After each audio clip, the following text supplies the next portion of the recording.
Ada salah seorang jamaah di masjid Mambaul Ilmi, ya di daerah Kebon Pedes.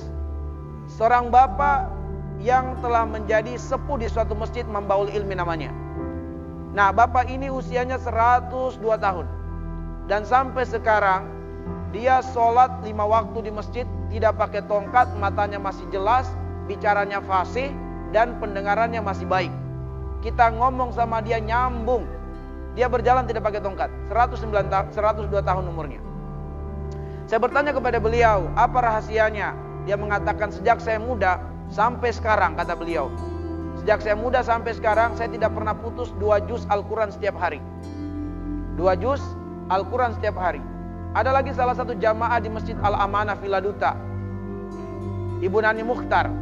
Nah, beliau salah satu jamaah ketika kami isi pengajian, usianya 87 tahun, masih kencang dia menulis. Masih jelas dia menulis. Saya baca tulisannya bagus.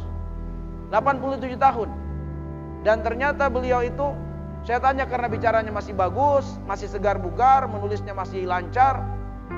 Rahasianya dia itu dalam 1 minggu khatam Al-Quran. Dalam 1 minggu khatam Al-Quran. Jadi setiap hari itu rata-rata dia baca 6 juz. 5-6 juz. Sehingga dalam 1 minggu dia khatam Al-Quran. Ya karena memang dia sudah, anak-anaknya dia nggak berpikir dunia lagi ya. Sebab memang secara finansial dikayakan oleh Allah Subhanahu Wa Taala. Anak-anaknya juga pada sukses. Sehingga dia kerjanya, saya mau kerja apa lagi Ustaz? Semua anak-anak saya sudah sukses. Sehingga pekerjaan saya sekarang adalah bagaimana membaca Al-Quran sebanyak-banyaknya. Masih sehat bugar. Dan kalau kita ikut pengajian, dia selalu berada pada barisan terdepan dalam duduknya gitu. Dan Masya Allah lancar dia menulis. Saya baca tulisan jelas gitu ya. Bu Nani Mukhtar. Itu di Masjid Al-Amanah Villa Duta. Nah, jadi watalima itu namanya busra lil muslimin. Kabar gembira langsung dari Allah.